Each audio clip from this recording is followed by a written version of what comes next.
Good evening. Thank you so much for joining the Princeton Review. Tonight we're going to do a town hall on med school admissions and the MCAT. First off, I see that we've got a group of people. We've got a nice amount of people watching. I'm going to go ahead and ask you a couple of questions. Those questions will help me determine the best way to frame the seminar tonight. So my first question for you, for all the people here, please go into the chat and let me know, are you still in college or have you already graduated? That's the first question. And if you are still in school, what year are you? Are you a sophomore, just getting to learn a little bit about us, juniors, right in the middle of admissions, or seniors, juniors about to apply, seniors about to apply to med school? So that's the first piece of information that I am looking from you. So if you just want to go ahead and put it in the chat.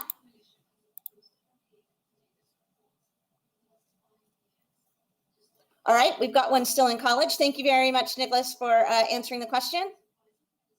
Anybody else want to give us information about where you are in your process? Seniors, junior, third year. All right. Thank you, Sam. Thank you, Niall. Okay, great. So it looks like we've got, and I will address this session for those of you that are answering in the chat. So thank you, Natalie. Still in college, you're a senior. Alrighty, so to those of you that did answer in the chat, my next question for you is, when are you going to apply? Give me this year. Looks like, Nicholas, you're waiting for May, right? Is it going to be this year? Is it going to be it's going to be a year from now? I see someone's taking a gap. I just want to make sure we get this seminar just for what you're looking for. Also, if you want more information about the MCAT and how that is going to impact your med school admissions, go ahead and type that in the chat as well. Hey, Sam, I see you'll be applying this cycle. All right, we'll definitely make sure and talk to you. And then I saw somebody that said that they're considering applying this year. So what I'm going to do is go ahead and give you some information about applying this year, and then we'll see if that helps guide your direction. Okay, maybe this year, maybe not. Nicholas, let's talk about that today on this session, because you're going to want to think about some things before you apply. So let's definitely talk about that. The next thing I need to know from this group, thanks for being so interactive, is where do you stand when it comes to taking the MCAT? Have you already taken it? Are you going to register next week? So the 17th, 18th? Are you going to register next week for the test that's going to happen May, June? Or have you already taken the test? If you've already taken the test, then we're not going to bother talking about the MCAT tonight. If you just want information on admissions, quite frankly, you can let me know either one. If you want this session focused on admissions only, tell me, and that we will do. But if you want to talk a little bit about the MCAT as well and its impact that it will have on admissions, because you haven't taken the test yet, let's do that. All right, Lauren, registering next week. Okay, be ready on the 17th. And make sure, Lauren, have you heard about pre-registration? Nicholas, pre-registration. Good, Lauren, you're already in. So Nicholas and Lauren, what you're going to do if you're registering next week, go on ahead and log in on about February 15th, or maybe even a Valentine's Day present to yourself on the 14th. Go on ahead and pre-register. And what that'll do is that'll get you through the entire process up until the registration window. That way, when you hit, when registration opens, could be as early as 9 a.m., could be early as noon, late as noon on the 17th. All you have to do is click on the button to register. It'll take you straight into the waiting room. Okay, so make sure you, no problem, if you haven't pre-registered yet, just pre-register by February 26th. The advantages of pre-registration, this is new, Nicholas. The reason you haven't heard about it is because they just started it for the November registration, and it was amazing. Basically, it puts you straight in the waiting room, so you don't have so it helps you get the test faster. Sometimes years prior, going through the registration process can take you 15, 20 minutes by itself. At the same time, everybody else is doing the same thing you are. You just get further back in the line, which may be harder for you to get your test as well as to get your test date as well as your location. Yay, Sam. If you learn one thing tonight, everybody, for those of you taking the for those registering in February, pre-register. If you learn one thing tonight, then I'll have felt like our time has been spent. We've done a good thing. Let's see. I already see one question. Let me go ahead and answer that question for Heidi. And then now that I've kind of got an idea, it looks like, Nicholas, you wanted some information about both the MCAT and admissions. We'll do both tonight. And then I've got plenty of information, so I'll give you my contact if you want to know other questions around admissions as well. Okay, so Heidi, let me answer your question real quick, and then we'll get started into the presentation, but keep the questions coming. I'll answer them throughout the session as I can. Alrighty, if applying for the 2022-23 cycle, will an MCAT score taken in September of 2020 still be valid? No, you should be fine. So the test is actually, we're actually even going to cover that. You should be fine.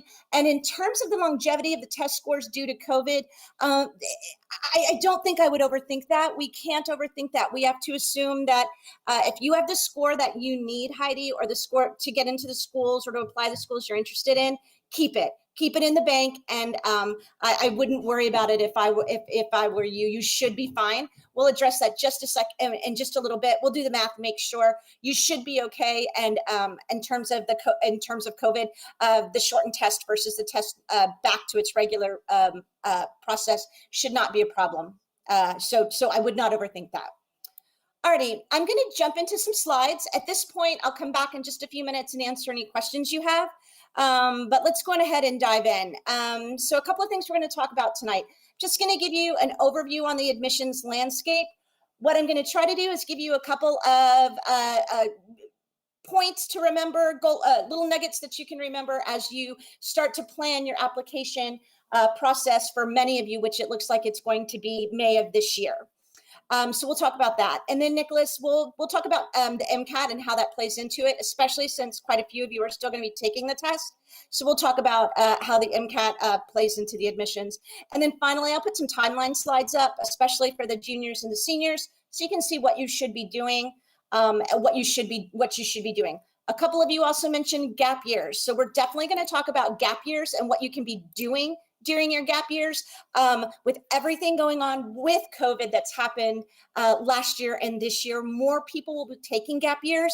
If you don't use those gap years to help build your experiences, your clinical experiences, your volunteerism and those types of things, then don't bother taking a gap year at all.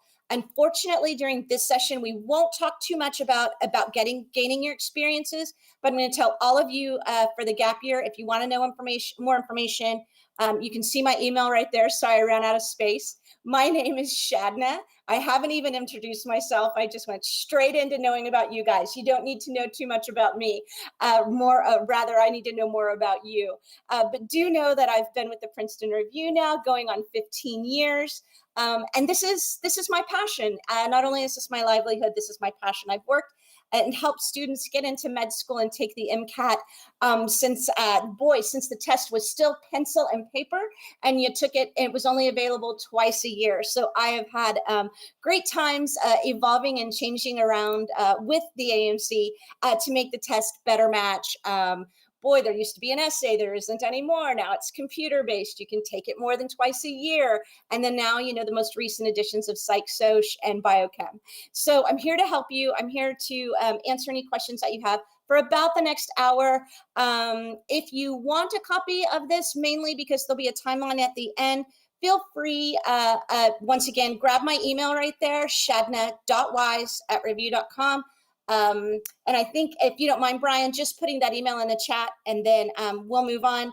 Just remember, I'm a resource. So please, if you need this PowerPoint or you had any other questions or some other things, topics you'd like to cover, I'm going to be here again next week, same time, same YouTube channel, if you want to talk more experiences and gap years. So we can get all of that.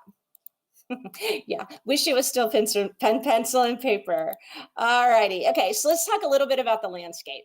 So I don't think any of you would be in this session right now talking about this and thinking through this if you didn't know how competitive it is to get into med school right now, right? So we're just taking a quick look at the numbers. You're looking at about 870,000 students that will be applied to med school in the 1920 session.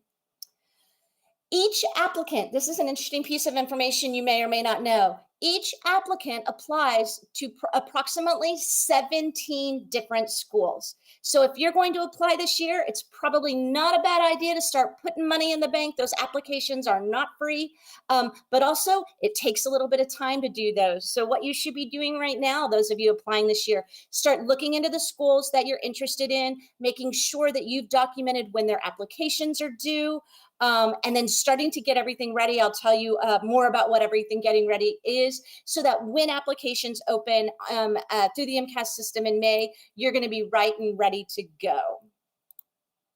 So you're looking at 17 applications per person.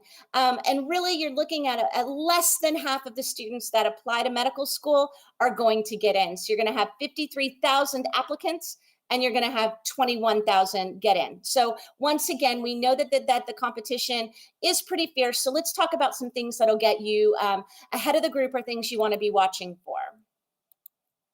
So I'm sure as you start to put together various pieces of your portfolio, things that will be in your personal statements, things that you'll show in your experiences, things that show in your overall resume from everything you've done from school, your CV, all of those things. Want to make sure that you're very well rounded, that you've done all types of things, both pre-professional as well as the thinking and reasoning competencies.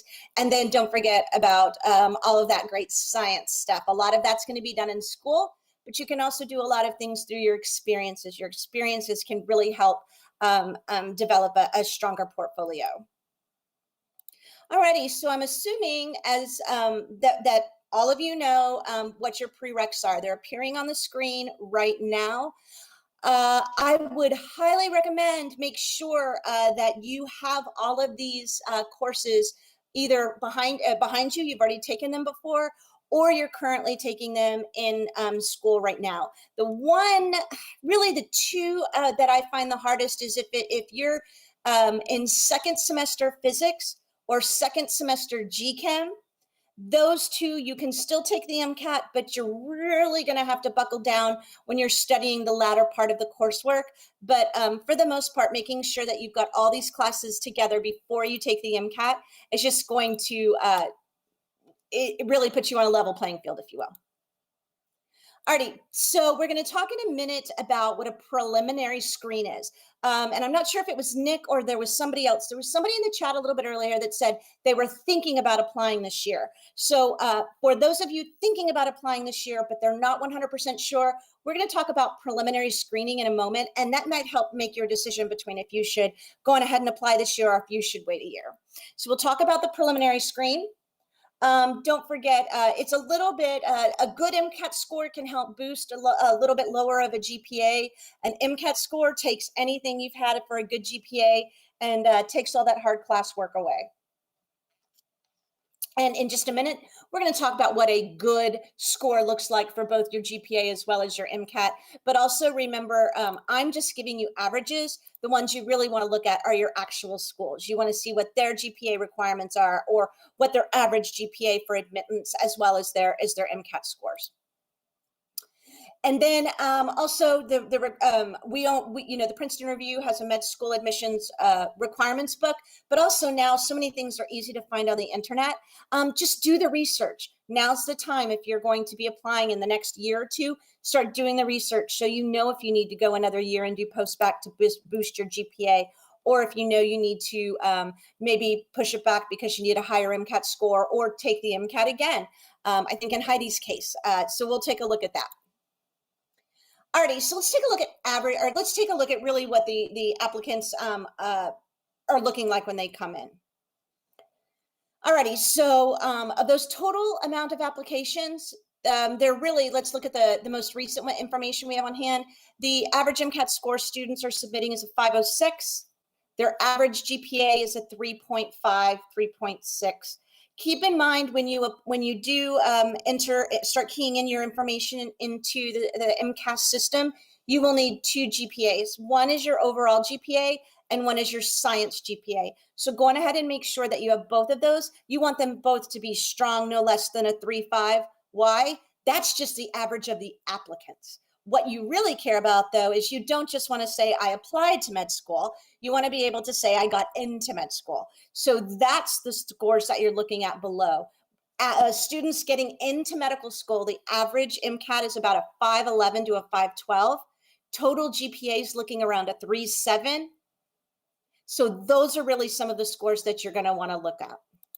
All right, I'm going to take just a moment real quick. I'm going to take a sip of water. And then if you have any questions for what we've talked about so far, let me know.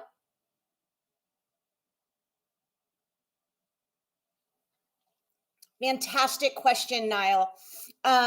This is more for med school. In a slide or two, I will give you the averages for DO. They're a little bit lower for DO, but so this is MD, but I will give you DO in just a second. That's a great question, Niall. And for any of you considering applying to a DO program, do it. Why? DO programs are becoming more and more popular.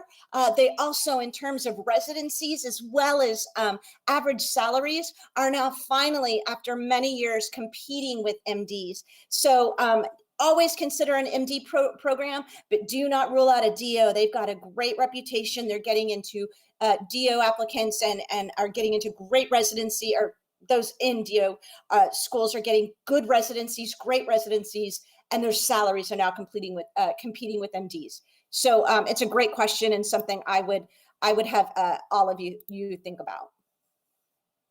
All right.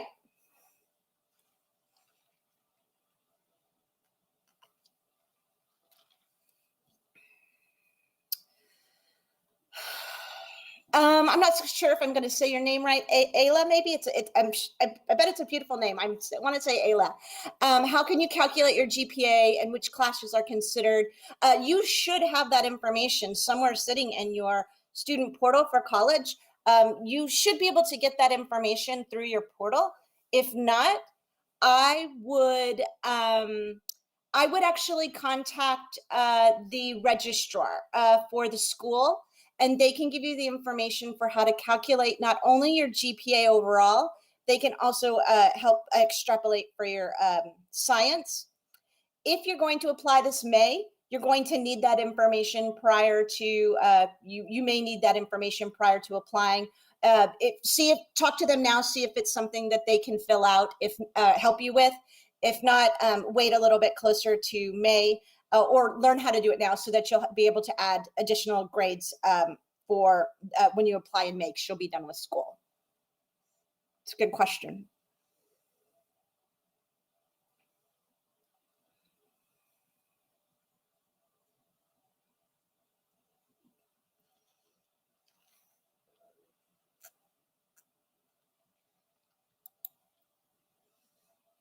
All right, I'm going to move on to the next slide, but once again, keep your questions coming. All right, credentials for screening. Remember, we talked about the preliminary screen. All right, actually, let me go back. Okay, I'm going to talk about credentials for screening. This is why I do not say definitely take a gap year, but I'm also not going to tell you to not. Instead, I'm going to give you the information you need to know. When you apply to medical school, one of the things that you can do that is probably the worst for you or the most unfair for you is to say, I'm going to apply this cycle just to see if I can get in and to see what the process is like. That is very dangerous. Why? Because if you don't have the credentials to make it through a preliminary screening, which we'll talk about in a minute, 95% of medical schools will make you wait one whole year and then apply again. So if you decide to see and try if you can get into medical school this year, you don't make it through preliminary screenings, you will have to take a year. So there's 1 year you had to take, she didn't get into medical school. Then you'll need to take one more full year off before applying again. So the concept of applying to med school just to go through the process is not a good mindset. Instead, let's talk about what you need to apply, knowing that you must be able to make it through a preliminary screen if you want to consider going to med school, and not have to wait a year, and in addition to the year that you already applied. Alrighty, and I see questions coming into the chat. Don't worry, there is just a small delay between what I'm saying and what we're seeing, what you're hearing. So I will go back in a moment. So I see some of you asking some more questions about GPAs. I will capture them, but first let's go through the credentials for screening, and then I'll go back. You just keep your questions coming. I will stop every once in a while and answer them for you. Alrighty, credentials for screening. What does this mean? So the first thing that's going to happen when you apply to med school is there's going to be a preliminary screen. They're not going to look at your application. They're not going to touch your application. They're not going to know you from anyone else. What they're going to do is they're going to run you through a system, and that system is going to say, does this person have a GPA of 3.3 or higher? See what the average is right there. But at least a 3.3 plus. Do you have an MCAT score of a 508 or a 509? And then your clinical experience. Do you have at least 100 hours of that and 3 or 4 disciplines? If you can say, no, I will not have that by May of this year, you should consider waiting a year. Because once again, if you apply just to see what it's like, you go in, you don't make it through the preliminary screening, that'll mean almost 2 years before you apply again. So that's why knowing the minimum requirements as well as averages are important. Alrighty, so this is where we were talking about a minute ago with Niall when we were talking about the importance of a DO. So those are the minimum requirements for an MD program. If you're looking at a school that's a medical school in the Caribbean, or if you're looking for a DO program, you can look a little bit, your overall preliminary screen can look a little bit different at a 3.25 plus GPA, 504 to 509 MCAT. If those, consider a DO. Other than that, or your master's, and apply. Your GPA works out for a master's. Anything lower than a 3.25 or a 504, consider that gap year. Take some time to do post-bac work or master's degree work to increase the GPA, as well as get up the MCAT score.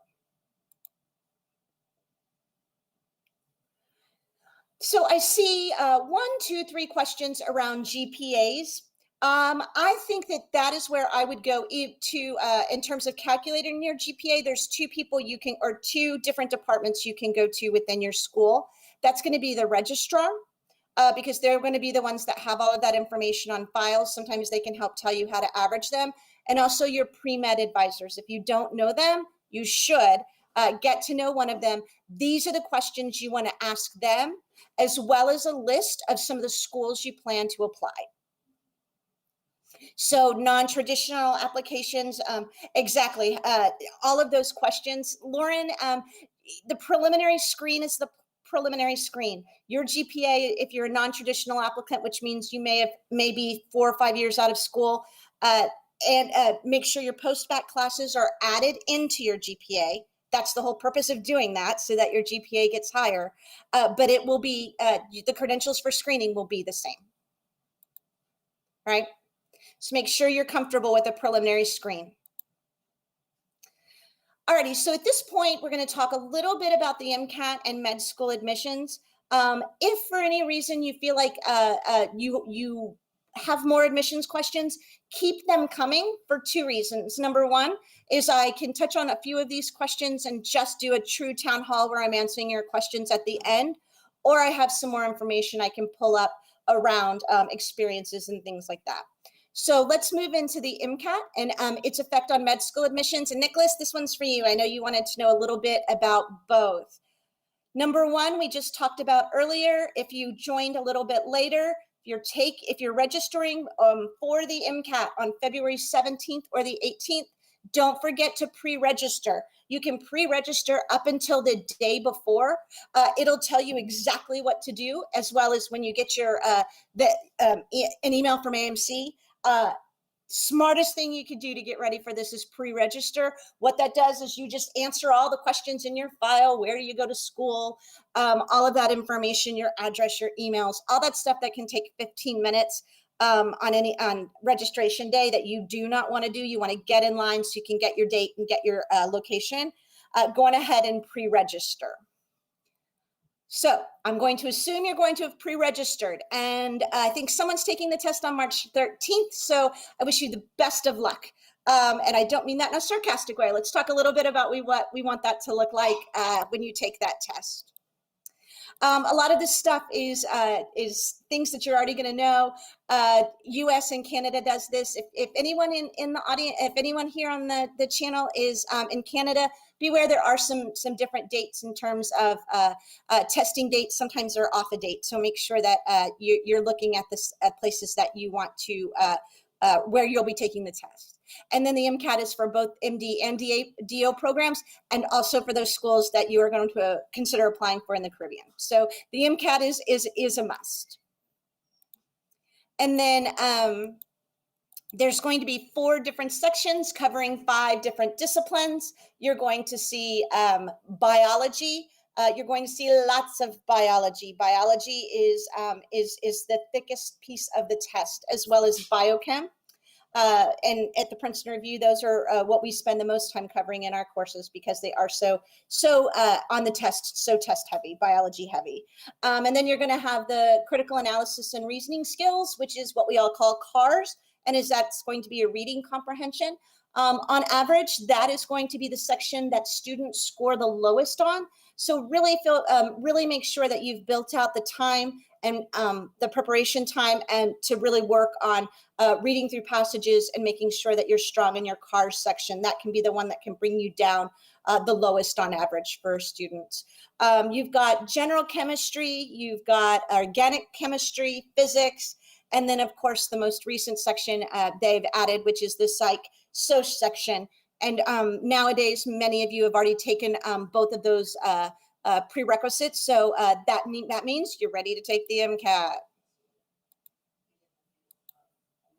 And I think that really the main thing to bear in mind for the MCAT is it's not as much strategy as it is content.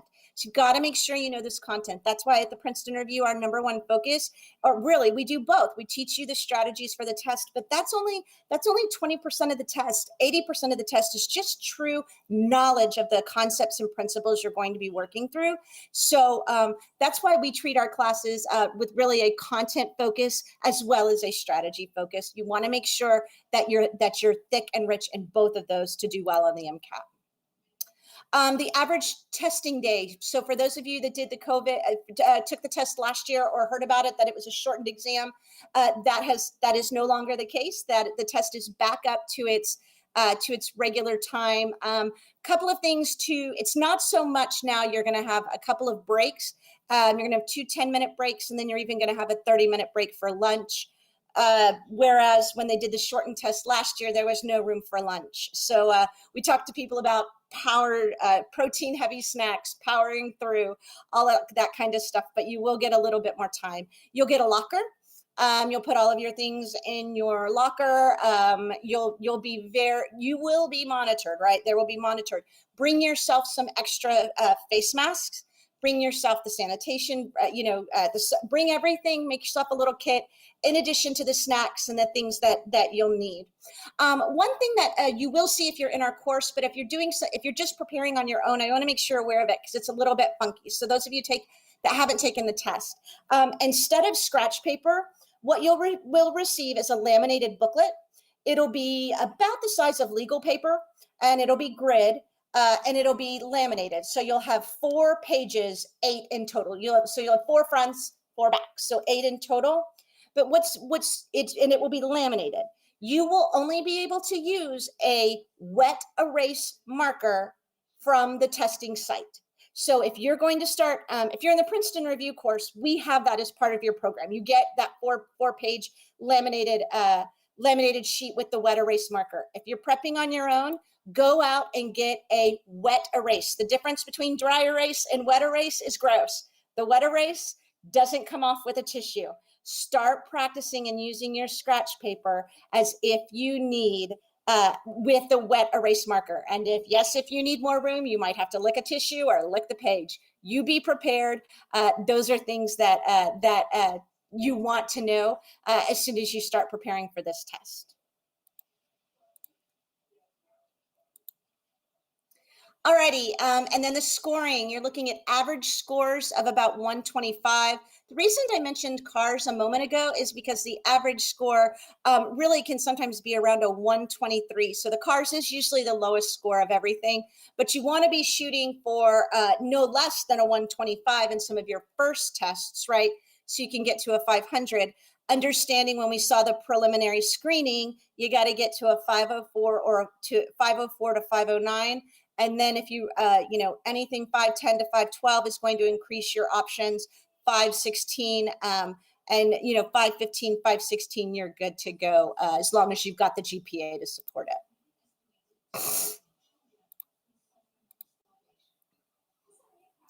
Alrighty, and then in terms of scores, you can see all of those scores and what percentile. So you can just see the difference. We were talking between the difference between a 500 and a 510. 500 is 50%.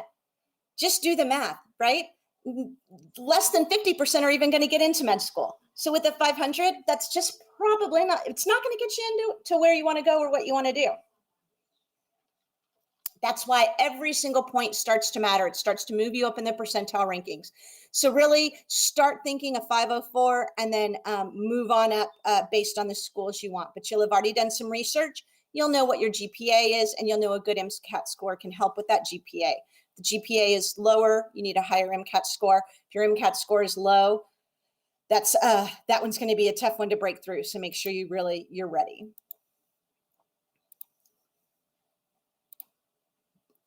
Alrighty, so we're going to talk about the timeline. I'm going to go ahead and take just a break for just a second, let the time catch up with us, see if there's any other questions in the chat that are relevant to the discussion we're having right now.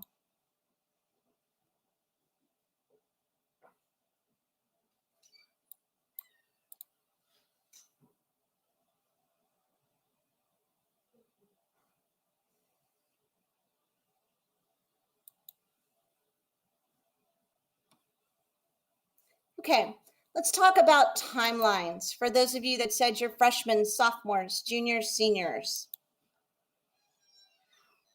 These are the items you are going to want to make sure that you have organized and ready when the MCAS system opens for you in late May.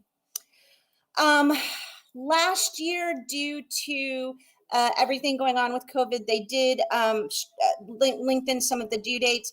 But really, for the most part, you want to make sure that the things that you see right here, you have ready so that when the system opens, you can go on ahead and put those in. And your personal statement and essays, most of them, if you look into the schools, they will go on ahead and give you some ideas of if you'll need a personal statement and an essay, just a personal statement. Those already should be worked on. And if not almost completed, complete them before you start preparing for the MCAT. If you're working on personal statements and essays at the same time that you're preparing for the MCAT, and then the MCAT system opens at the end of May, you are going to be very tired. And if you make it through the first round and you get the secondary application option, the turnaround time is only about 3 weeks, and you've got some essays to write and some things to do. So don't push through like this is a marathon right now, or that you're doing a sprint. This is a marathon. So take your time, make sure that you've got everything ready. Don't overwhelm yourself. Try to get those personal statements and essays starting to be written, drafted, edited, working through all of that stuff. Also, make sure you've got your letters of evaluation. You do not want to be scrounging for letters of recommendation letters and things like that. at the last minute. Same with transcripts and all of those types of things. So you want to make sure that you've got that. Start thinking about recommendation letters now so that you can have those ready to go. For those of you that are younger and you have a great experience with someone in your freshman or sophomore year, go ahead and reach out to them and get their letter of recommendation now. So that it means more. Don't go back to all of these people 3 months before it's time to apply to the MCAT for people you haven't spoken to in 3 or 4 years and expect them to have a letter of recommendation that really highlights you and is really important to you. Alrighty, so if you're in your freshman year, I don't think I saw anybody click in with freshmen. So we'll go on ahead and move through the freshmen, but if you email me and want a PDF of this to know what to do each year, not a bad idea. So that way, if you are a junior and you haven't done some of this stuff, you can go on ahead and make sure you're doing that now. Nicholas, where do we find the primary and secondary essays? It's not so much that you can find them. You're not looking at, because you're not necessarily going to get them ahead of time, right? But go on ahead and start looking through what types of what the different schools you're going to apply to. Find out if they are wanting just a personal statement or if they're going to want essays as well. If so, the essay topics are pretty general in nature. So if you just do a little research, you're going to start to figure out the theme and flow of the essays so that you've already got it either a couple draft versions of something or it's all worked out in your mind so that if you do apply to schools with essays and when the system does open up and give you the essays, you already have the topics in mind, if not already have them completed. So I think that answers your question, Nicholas. If not, let me know. Sophomore year. So this is still when you're building your extracurriculars, and every single year is working towards those experiences. 15 experiences, most of these 100+ hours and the different disciplines. You're going to want to be doing research experience, clinical experience, things like volunteering. Those things are so important, but make sure that you do them with thought. And the reason I say that is because you don't want to just do Meals on Wheels or say that's what you choose to do for volunteering and you do it for 4 weeks. That's not going to look that impressive when they start to review your experiences, right? You don't want to do it for a week. You want it to be a little bit longer. You want it to have more meaning. So don't just hop in and out of things so you can check them off your list. If you start early and you're thoughtful about everything you do, it'll only look better as you turn in your recommendation. I'm going to leave the junior year slide up for a moment, take another quick break and look at the questions because I see that we do have a lot of juniors tonight, as well as where to register for the exam.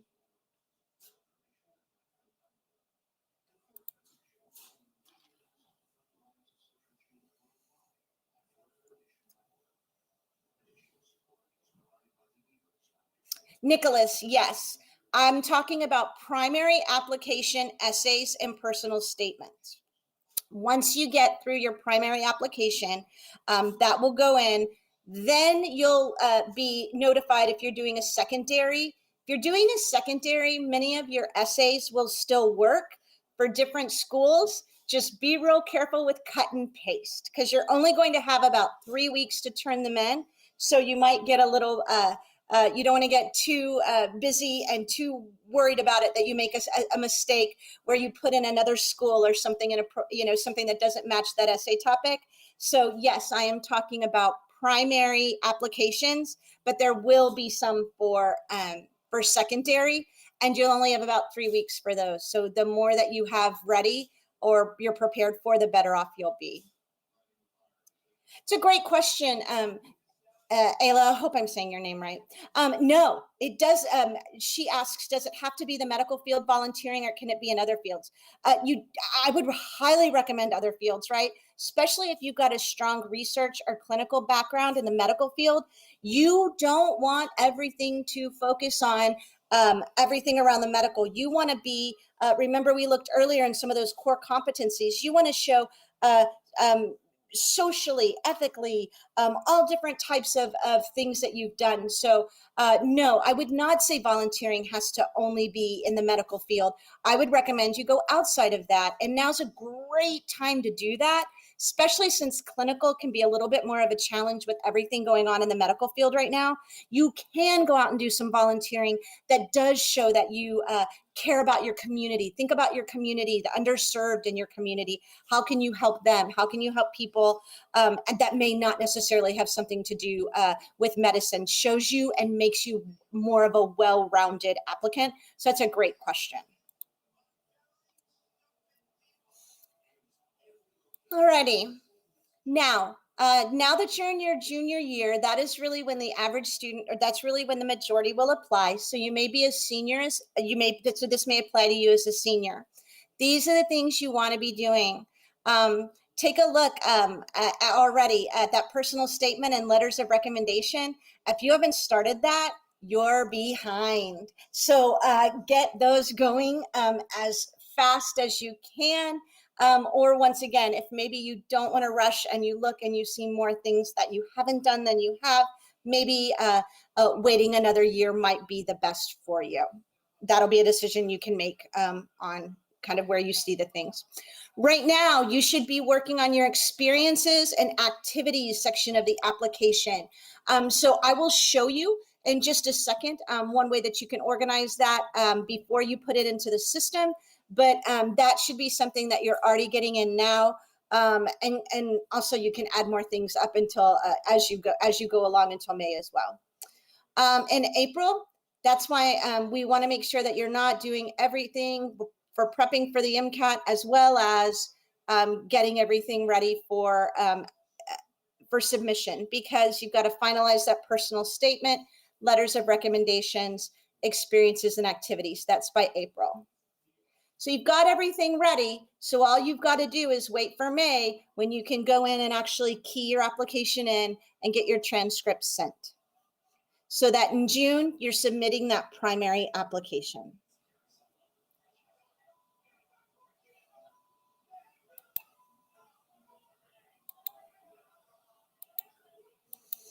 Alrighty, and I know someone asked a question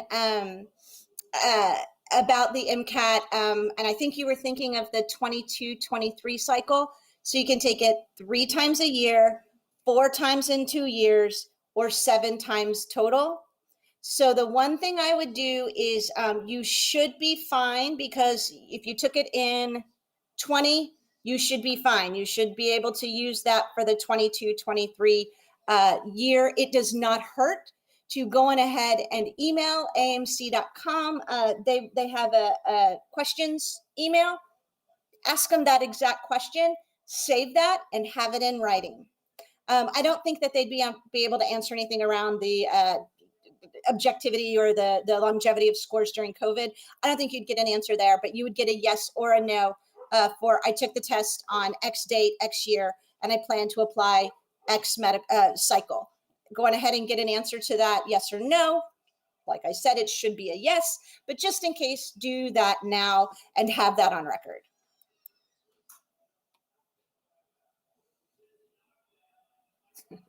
Alrighty, so I see lots of questions coming into the chat. So let me stop for a second. We've talked about the volunteering. Oh, I know, Lauren, can we discuss physicians shadowing? COVID has made this awful. It has definitely changed the way that looks for the last few years. Gosh, leeway. That is a tough one because you're going into medical school. There's not going to be a lot of leeway. Leeway is not something that AMC is going to be thinking leeway. I would recommend, Lauren, you do a couple of things. Get on some of the different social forum boards around shadowing. Talk to people. Look, medschool.com. Go to any of the social boards. I apologize. It's I've lost the name. But go to the different social forums and look at it. Find out the people who did get in and ask them about how they dealt with physician shadowing. That's a question I would ask to the general pre-med community. I don't have a good answer for you. My answer would be, what have others done that have already gotten in or that are in the same position you are? You're all in the same position, but also keep in mind, if you're not planning to apply right now and you plan to apply in a year or so, take that time to build your volunteerism and some of the other experiences in the hopes that you can get back to clinical. Also, some of you may have to wait that gap year merely because you've got to get your clinicals in. Once again, don't recommend it. I'm not for it or against it. It's just you have to look at everything holistically before you make that decision. So Lauren, get on some of those social forums and find out what they're doing. You're going to have your so everything, Lauren. So the way that the MCAT system works is there's things you can't go on ahead and do, and then there's things you can. So some of the things you can do is so go on ahead if you plan to apply this year. Go on ahead and go into, as you go into amc.org, go into the MCAS system, MCAS, go into that system, look through it and see what you can already enter and what you can't. And I say that only because it might look different this year than it did last year. It might look different for some, so go in yourself, take a look and see what you can go on ahead and submit, or what you need to hold off and be aware of. Go see what you've got. And I've also got another organizational tool I'll share with you in a second. Alrighty, someone asks, I graduate May of 2022 and hope to start med school in August 2023. When do you suggest I take the MCAT? Alrighty, so if you're going to apply to medical school, the timeline you saw earlier, January, really November through May of the year you apply, needs to be focused on the application, personal essay, all of those things. So I would highly recommend you take the MCAT at least 6 months before that, if you've got all your prereqs finished. So think about if you graduate in May, of 2022, I'm thinking you're going to want to, you could probably take it, you might be able to take it in your senior year since you're not applying until the next year, but just make sure that you keep that, I would highly recommend keep that January through May open the year you apply, and also take the MCAT early enough that you know what your score is so you can take a second one if needed. Can applying at an older age be a problem? Absolutely not. That actually makes your application and you more diverse. You should have more experiences, volunteerism, more things that you've done, and that can also be added to your personal statement, right? So those types of things that you've done by applying at an older age can actually benefit you.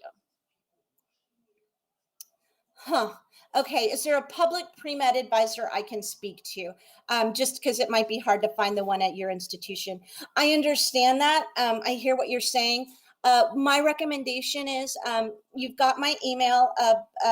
Brian, if you don't mind typing it in again. I have, just like you, I have a name that is probably hard to pronounce and spell correctly. Email me and let me know what you need. That's kind of why sometimes the people here at the Princeton Review can be great resources. And that's because we can help you with some of these questions, and maybe you need an hour or two with one of our advisors to help you navigate through the system and make you feel more comfortable with it.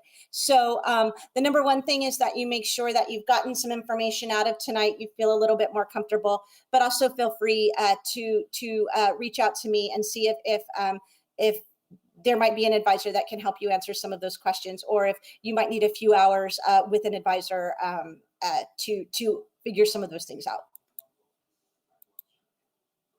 All right, so the last thing I'm going to show you tonight, and once again, like I said, if you can come away with at least one nugget today, let this be it. So one of the things that the Princeton Review has that is that no other company has in the admissions, in the MCAT admissions industry, is a med school management tool. Basically what that is if you log on to the site on our website, and maybe Brian, you can copy and paste that into the chat. Basically think of that as your first draft. It is very much formatted the way that your actual application system will look. So start putting the things in there so that you can make sure your clinicals, you have all the hours you need. If you're a freshman or a sophomore, it's a no-brainer to use this. You just leave it all in there, and then all you have to do is pull it up, print it out by the time you apply, and you've got everything there. If you would like to start thinking all of this through, I have thrown a lot of stuff at you tonight. And I understand, I don't want you to be overwhelmed, but I also know it's probably impossible after tonight. So stop, take a look at that management tool, go through it, start to fill it out, see how you look, see how you feel, start taking stock of the preliminary screening information, the where you are in the timeline from January, really from November until May when you apply, and then make some decisions. But I highly recommend you use this tool to help make sure that you are ready for that.